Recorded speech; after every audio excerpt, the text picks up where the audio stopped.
Yes, please come. नमस्ते sir. नमस्ते ma'am. बैठिए। Thank you sir. क्या नाम है आपका? सर भानु प्रताप सिंह। भानु प्रताप सिंह। जी सर। और आप कहाँ से हैं? सर मैं फतेहपुर सीकरी आगरा से हूँ। फतेहपुर सीकरी से हैं। आप तो बड़ी ऐतिहासिक जगह से आए हैं। जी सर। और भानु, अपने बारे में कुछ ऐसा बताइए कि हमें आपका फॉर्म पढ़ने की जरूरत ना पड़े और हम आपसे बातचीत कर सकें। सर मैं वर्तमान में आईआरपीएस के रूम में कार्यरत हूँ। अच्छा, और कब सिलेक्शन हुआ आपका आईआरपीएस में? सर सिविल सर्विस से 2018 में हुआ था। ठीक है। सेकंड लिस्ट में हुआ था तो फॉर्म में मेंशन नहीं हो पाया है। तो इंडियन रेलवे पर्सनल सर्विस में आप हैं। जी सर।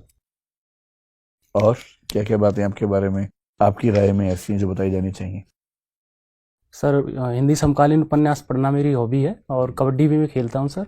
और फिजिक्स केमिस्ट्री मैथमेटिक्स में मैंने बीएससी की है और हिंदी साहित्य से एमए भी किया है। और आपदा प्रबंधन में एक 6 महीने का मैंने सर्टिफिकेट कोर्स भी किया है। तो सबसे पहले ये बताइए कि बीएससी फिजिक्स केमिस्ट्री मैथ्स में करने के बाद आपने एमए हिंदी साहित्य से किया, ये मैं कुछ समझ नहीं पा रहा हूँ। इसकी वजह क्या हो सकती है? सर मैंने ऑप्शनल के रूम में हिंदी साहित्य को सेलेक्ट कर लिया था और उसके बाद ही मैंने एमए किया था। अच्छा। जी सर, क्योंकि ऑप्शनल मैंने अच्छी तरह से तैयार कर लिया था तो मैंने सोचा क्यों ना इसमें पीजी डिग्री भी ले ली जाए तो दोनों काम एक साथ हो जाएंगे। दोनों का मतलब कि एमए भी साथ साथ हो जाएगा? एमए भी हो जाएगी और आईएएस का भी मैं। तो एमए मतलब यूं ही कर लिया आपने? नहीं सर, यूं नहीं की है, एक कैरियर बैकअप के तौर पर भी की थी। क्योंकि सर सिविल सर्विसेज में अनसर्टेनिटी होती है कि अगर सिलेक्शन नहीं होगा तो एक एज ए ऑप्शन में हिंदी साहित्य में आगे कुछ कर सकता हूँ। अच्छा, अगर आप आईआरपीएस ना बनते या सिविल सेवा में ना आते जी सर। तो फिर आप हिंदी साहित्य में अध्यापक बनते, ऐसा आपके मन में था? हाँ सर जी। इस वजह से। लेकिन जब फिजिक्स केमिस्ट्री मैथ्स आपने पढ़ाई था ग्रेजुएशन में और काफी अच्छा पढ़ा, आपके मार्क्स बता रहे हैं, कितने मार्क्स थे आपके एग्जैक्टली? सर मेरा 62% था बीएससी में। 62% मेरे ख्याल से बुरा तो नहीं है, अच्छा ही मानना जी चाहिए सर। इसको, है ना? तो फिर फिजिक्स भी यूपीएससी के सब्जेक्ट्स में है, केमिस्ट्री भी है, मैथमेटिक्स भी है। जी सर। तीन विषय जो यूपीएससी की लिस्ट में है वो पढ़े आपने, उसके बाद तीनों को ही छोड़ के चौथा विषय लिया जो आपकी पूरी बैकग्राउंड में कहीं नजर नहीं आ रहा मुझे। क्यों आपने फिजिक्स केमिस्ट्री मैथ्स क्यों नहीं लिया यूपीएससी के लिए, इनमें से कोई एक विषय? सर मैंने इसके लिए सोचा था और जैसे ही यूपीएससी के बारे में सोचा मैंने तो उसमें ऑप्शनल सब्जेक्ट लेना है। तो सर मैंने क्वेश्चन पेपर उसके देखे तो मेरा तैयारी का स्तर फिजिक्स के लिए सोचा था मैंने सर, तो उस लेवल का नहीं था। अगर मैं ऑनेस्टली कहूँ कि मैं उस लेवल पे जाके मेंस क्वालिफाई कर पाऊँ, इसलिए सर मैंने डिसीजन लिया कि ऐसा सब्जेक्ट चुनूंगा जो थोड़ा मेरा जिसमें इंटरेस्ट भी है और जो स्कोरिंग भी है। तो कुछ लोगों से मैंने कंसल्टेट भी किया, मेरे मित्र थे तो उन्होंने मुझे हिंदी साहित्य को बताया कि इसको आप ले सकते हो। अच्छा, यानी कि आप ग्रेजुएशन के दौर में बहुत अच्छे विद्यार्थी नहीं थे, इससे सरल मतलब यही हुआ? सर मैं अच्छा विद्यार्थी था लेकिन उस लेवल की तैयारी नहीं थी जो यूपीएससी की डिमांड है। जो उसके मैंने सुना था सर बहुत टफ पेपर होता है और मैंने देखा भी था पेपर। तो मैं समझ गया था शुरुआत में ही कि मैं इसमें बहुत बेहतर नहीं कर पाऊंगा और इसके लिए आपको अच्छे नंबर लाने चाहिए क्योंकि वरीयता सूची में स्थान बनाना है। तो उस लेवल की तैयारी नहीं थी सर मेरी। चलिए, फिजिक्स आपका विषय रहा है और आप यूपीएससी में रखने के मूड में थे एक जमाने में, और भानु आपका नाम है, तो मुझे ये बताएं कि सोलर एनर्जी से वाहन चल सकें और हमारी एनर्जी की अधिकांश रिक्वायरमेंट्स पूरी हो सके, ये स्थिति वास्तविक रूप में कब तक आने की उम्मीद है? और उसमें टेक्नोलॉजिकल प्रॉब्लम्स क्या क्या हैं? अभी हम क्यों उस लेवल पर नहीं आ पाते? सॉरी मैं सर। उस दिन को देख रहा हूँ कल्पना में कि कारों के ऊपर एक पैनल लगा हो जी सर। और उससे कारें सोलर एनर्जी से चल रही हैं, ट्रक चल रहे हैं, ट्रेन चल रही हैं, और हमारा एनर्जी कंजम्पशन 0 के आसपास हो गया। जीवाश्म ईंधन खर्च नहीं हो रहे हैं, पॉल्यूशन 0 के आसपास है। जी सर। ये संभावना, मतलब बाकी जो नवीकरणीय संसाधन है, ऊर्जा ईंधन है, उनके अलावा अगर इसको मैं बड़ी संभावना मानना चाहूँ सोलर को, तो ये संभावना कब तक साकार हो पाएगी और उसमें कौन कौन से बॉटलनेक्स इस समय है? सर 2022 तक हमने 100 गीगावाट का एक टारगेट भी रखा है कि हम ऊर्जा की पूर्ति 100 गीगावाट सोलर से लाएंगे। लेकिन सर इसमें जो सिलिकॉन इसमें यूज होता है तो कच्चे माल को लेकर भी प्रॉब्लम है। और सर अभी मैं रिकॉल नहीं कर पा रहा हूँ इसको लेकर टेक्निकल क्या क्या प्रॉब्लम है, लेकिन 2030 के आसपास ये सपना साकार हो सकता है सर। कि हमारी लगभग सारी ऊर्जा आवश्यकताएं वाहनों की और बाकी सौर ऊर्जा से पूरी हो जाए? ना सर, 100% सौर ऊर्जा से नहीं हो पाएगी, कुछ सौर से सब मिला के, नवीकरणीय हाँ संसाधन सर। मिला के 2030 तक आपको लगता है कि हो जाना चाहिए? जी सर। CAA के खिलाफ भी प्रोटेस्ट चल रहे हैं, आपको पता है कि दिल्ली की हालत बड़ी खराब है। जी सर। कर्फ्यू भी लग गया है और कई लोगों को मतलब बिना बात के मरना पड़ा है इस चीज में अनावश्यक रूप से। कुछ लोग कह रहे हैं कि जिस तरह से उत्तर प्रदेश के सीएम ने हैंडल किया CAA के मामले को, अगर उस तरह से दिल्ली में हैंडल करते तो दिक्कत ना आती। कुछ इसका उल्टा कह रहे हैं कि अगर यूपी वाले स्टाइल से हैंडल करते दिक्कत बढ़ जाती। आप उत्तर प्रदेश से हैं और अभी दिल्ली में हैं, केंद्र सरकार की नौकरी में हैं। जी सर। आप बताएं कि यदि आप सीएम होते, जी सर। हालांकि दिल्ली में सीएम के पास पावर्स नहीं है, एज्यूम कर लीजिए कि दिल्ली में सीएम होते जी sir. With police powers in your hands, आप इस मामले को कैसे हैंडल करते? सर जो भी ऐसी सिचुएशन सर जब पैदा होती है तो उससे पहले जो हमारा खुफिया तंत्र है तो वो हमें सूचनाएं मिल जाती हैं, तो वो इंटेलिजेंस के स्तर पर वो खुफिया सूचनाएं जुटा ली जाती, और जो एंटी सोशल एलिमेंट हैं उनको अरेस्ट कर लिया जाता सर। और इसके अलावा जो गैर लाइसेंसी जो हथियार होते हैं, जो तमंचा हैं और पिस्टल हैं, तो उनका इतना प्रशासन के पास कोई मुश्किल नहीं है कि उनका पता न लगा पाए, तो उनका पता लगाया जा सकता है और उनको जब्त भी किया जा सकता है। और इसके अलावा CCTV जो कैमरे हैं उनमें फुटेज अगर कोई भी संदिग्ध मिले तो ये प्रिकॉशंस हम पहले अपना सकते हैं। और फिर भी अगर सर हो सकता है कि दंगा हो जाए तो उसके लिए जो हमारे सुरक्षा बल हैं उनको हम प्रिपेयर पहले से कर सकते हैं और निर्देश दे सकते हैं कि अगर कोई भी घटना हो तो तुम्हें सख्ती से कार्रवाई करनी है, और उसमें एक प्रोटोकॉल का फॉलो किया जा सकता है कि किस तरह से आपको जो ताकत है वो यूज करनी है अनुपात के रूप से। और फिर भी सर अगर कोई घटना होती है तो फिर अरेस्ट करके उसको जेल में डालना चाहिए, जो भी एंटी सोशल एलिमेंट है। लेकिन इस पूरे प्रोसेस में आपने ये तो बताया ही नहीं कि आप ऐसी घटनाएं ना घटें इसके लिए जनता से संवाद करेंगे, और उस संवाद किस तरह से करेंगे वो तो इशू आया ही नहीं बीच में। यानी आप रिप्रेसिव एक्शंस में यकीन रखते हैं, ना कि समाज के संवाद में यकीन रखते हैं? नहीं सर ऐसा नहीं है, मैं संवाद में भी यकीन रखता हूँ, और इसमें जो पीड़ित भी हैं उनका रिहेबिलिटेशन भी होना चाहिए। और ऐसे जो दंगे होते हैं तो वहाँ जो भी कम्युनिटी हैं उनसे बैठकर बात करना चाहिए, चाहे वो धार्मिक मामला हो या कैसा भी हो, तो उनके धार्मिक नेताओं से भी बात की जा सकती है। पिछले साल आपको कितने नंबर मिले थे इंटरव्यू में? सर मुझे 162 मिला था पिछले 162। इस बार तैयारी आपकी बेहतर है पहले से? जी सर। ठीक है सर। भानु प्रताप, किसानों की आर्थिक स्थिति आज से 100 वर्ष पहले जैसी थी, जैसा ये गोदान में दिखता है, क्या आपको लगता है कि उनकी स्थिति बेहतर हुई है कि बदतर हो गई है? सर 100 वर्ष से पहले बेहतर हुई है, और गोदान 1936 के आसपास की रचना है, तो उस समय जो कृषि में सिंचाई की व्यवस्था थी और ऋण की व्यवस्था थी और टेक्नोलॉजी का लेवल था, उसको अगर तुलना करेंगे तो उसमें निसंदेह बेहतर हुई है। फिर किसान आजीविका के साधन के रूप में कृषि कार्य को तेजी से छोड़ क्यों रहे हैं? आप खुद एक कृषक के पुत्र हैं, आपने छोड़ दिया ये पेशा। ऐसे बहुत सारे लोग छोड़ रहे हैं। किसान अपनी आने वाली पीढ़ी को इस पेशे में नहीं रखना चाहते। सर उसका कारण है कि जो खेती में जो इनकम होनी चाहिए वो उतनी होती नहीं है, और एक मैं हिंदी साहित्य का विद्यार्थी भी हूँ सर, तो एक पंक्तियाँ भी हैं कि उन्हें धर्मगुरुओं ने बताया था प्रवचनों में कि आत्महत्या करने वाले सीधे नरक जाते हैं, फिर भी उन्होंने आत्महत्या की, क्या नरक से भी बदतर हो गई थी उनकी खेती। तो ये बताता है कि वर्तमान में जो खेती है वो जीवन निर्वाह के लिए भी पर्याप्त नहीं है, चाहे उसमें टेक्नोलॉजी के लेवल पे उसका पिछड़ापन हो, साथ ही साथ जो कृषि विज्ञान केंद्र हैं वो शहरों में गाँव में नहीं है, उपज का दाम हो वो ठीक से किसानों को नहीं मिल रहा है। आपको ऐसा लगता है कि सरकार किसानों के साथ आंख मिचौनी का खेल खेल रही है, झांसा दे रही है? जिन लागत को आधार बनाकर आमदनी को 1.5 गुना करने का आश्वासन दिया गया, वो लागत तो यथार्थ लागत से बहुत कम है। सर इसमें A2+FL फॉर्मूला का यूज किया गया था, तो उसका 1.5 गुना दिया गया था। लेकिन वास्तविक लागत तो C2 है, जो कि A2+FL से काफी ज्यादा होता है। जी सर मैं सहमत हूँ उससे, क्योंकि उससे ज़्यादा भी कि उसमें लागत लगती है और उसकी रेंटल वैल्यू भी जोड़ी जानी चाहिए। तो लेकिन दूसरी साथ बैलेंस करने की जरूरत होती है, क्योंकि इन्फ्लेशन रेट बढ़ जाएगी। लेकिन अगर ये A2+FL का 1.5 गुना है तो वास्तविक लागत के बराबर भी नहीं बैठेगा।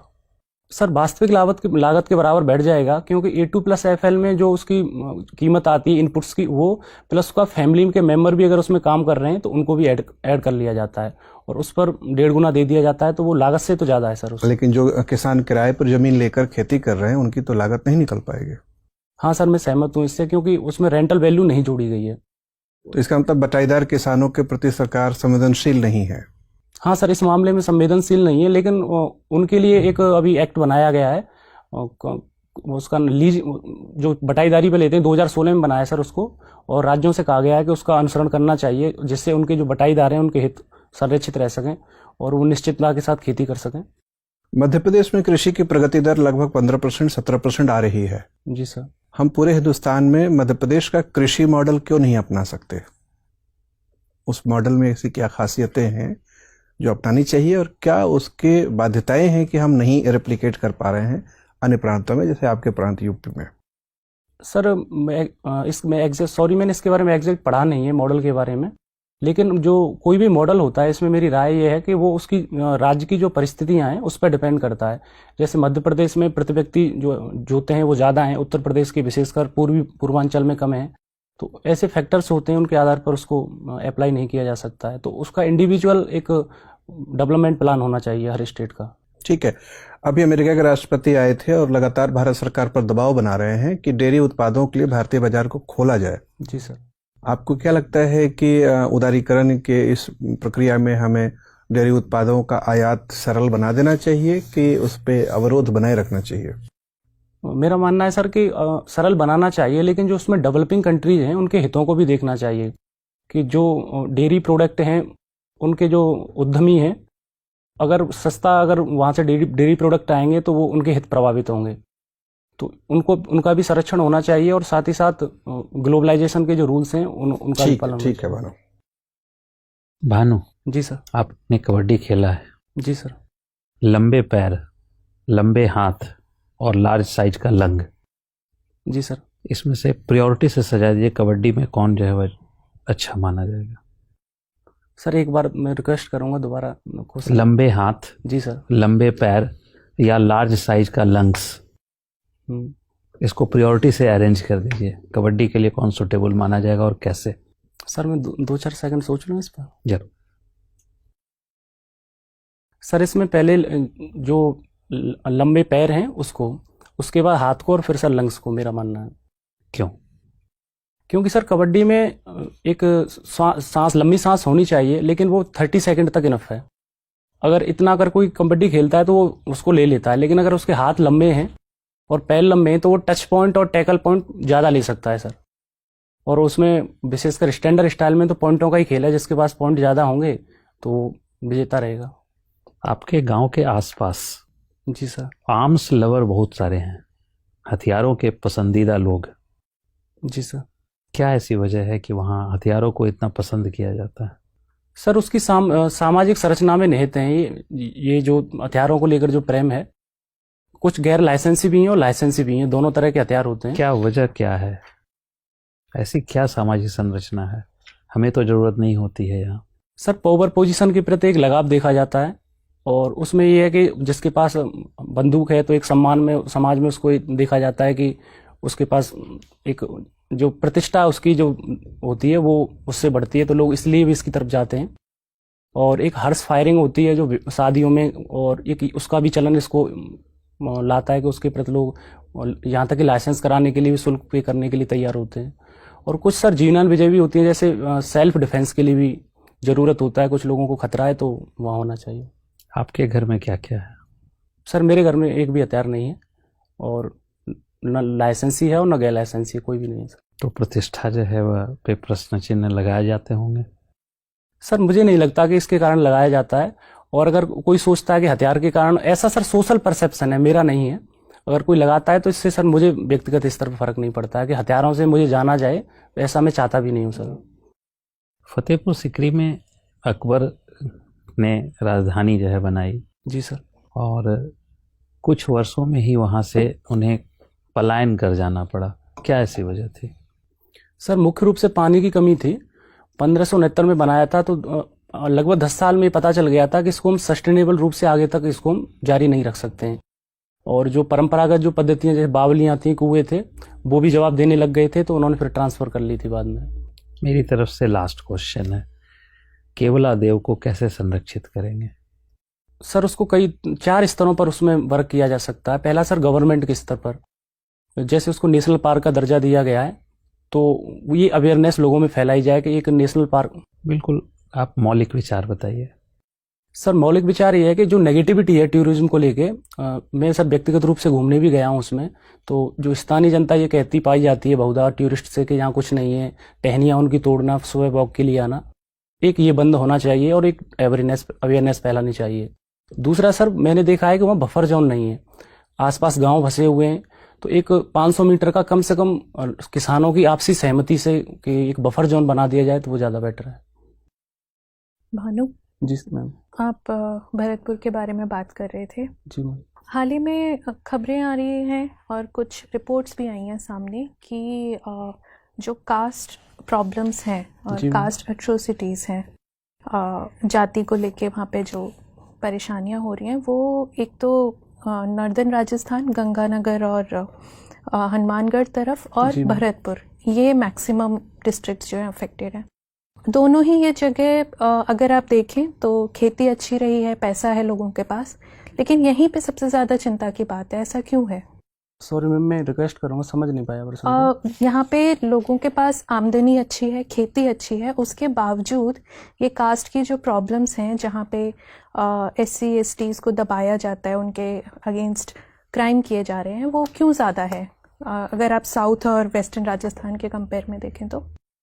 मैम इसमें इस सामाजिक व्यवस्था है उसका इसमें पहला मुख्य कारण यही है कि ये जो क्षेत्र है इसमें डोमिनेंट कास्ट है, विशेषकर जैसे जाट है और ठाकुर हैं, तो उस जो वर्ण व्यवस्था का सिस्टम है तो वो 4500 वर्ष की जो सिविलाइजेशन है, तो उससे हम इसको जोड़ के देख सकते हैं। तो ये जो वर्ण व्यवस्था है, क्या SC ST prevention of atrocities act जैसे कानून के बावजूद इतनी मजबूत है कि लोगों की जान चली जा रही है, इसमें क्राइम हो रहे हैं और अभी भी इतनी मजबूती से पकड़ बनाई हुई है? बाकी अगर हम बगल वाली डिस्ट्रिक्ट्स देखें, जिले देखें, वहाँ पे इतनी दिक्कत नहीं है।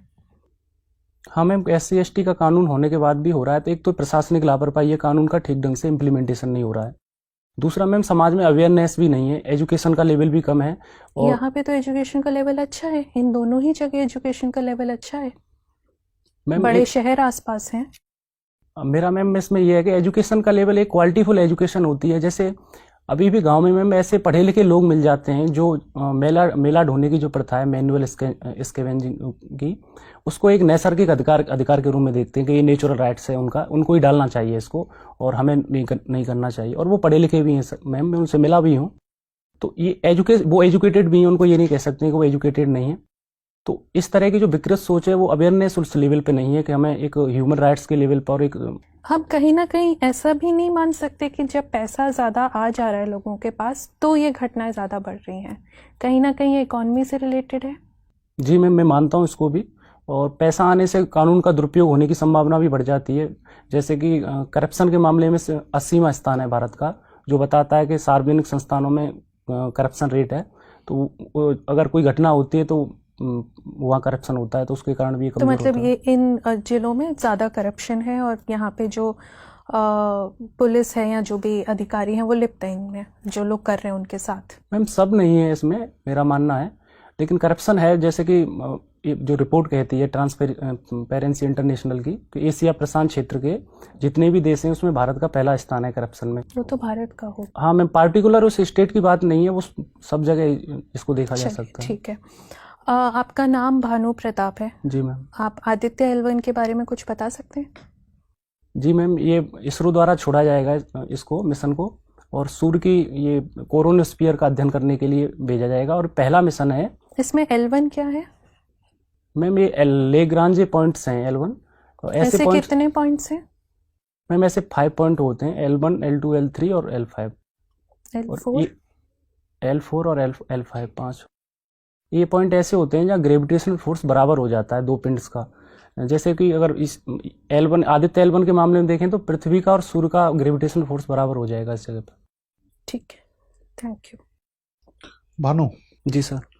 भानु, अपने नेशनल डिजास्टर मैनेजमेंट में सर्टिफिकेशन कोर्स किया हुआ है? जी सर। अभी केरल में बाढ़ आई थी पिछले दिनों। जी सर। है ना? उस बाढ़ के पीछे कई वजह बताई गई। कुछ लोग नेचुरल भी कह रहे थे, कुछ कह रहे थे कि मानव निर्मित आपदा है पूरी तरह से। फिर उसके प्रबंधन को लेकर ये बात की जा रही थी कि इसको राष्ट्रीय आपदा घोषित कर देना चाहिए। जी सर। तो राष्ट्रीय आपदा को घोषित करने के क्राइटेरिया कौन कौन से होते हैं? कब किसी आपदा को राष्ट्रीय आपदा घोषित करती है सरकार? सर इसके वस्तुनिष्ठ मानक तो नहीं है, लेकिन आम राय ये है कि अगर जो आपदा आई है उससे वहाँ का जो लॉजिस्टिक सिस्टम है वो निपटने में सक्षम नहीं है, जान माल का अगर व्यापक पैमाने पर नुकसान हुआ है, और तीसरा ये है कि जो स्टेट डिजास्टर रेस्पॉन्स फंड है वो सफिशिएंट नहीं है अब लोगों को निकालने के लिए, और नेशनल डिजास्टर रेस्पॉन्स फंड की ज़रूरत है। तो उस आधार पर उसको तो केरल की बाढ़ में क्या किया गया, उसको नेशनल डिजास्टर घोषित किया गया या नहीं किया गया? सर 2018 वाली कि 2019 वाली सर?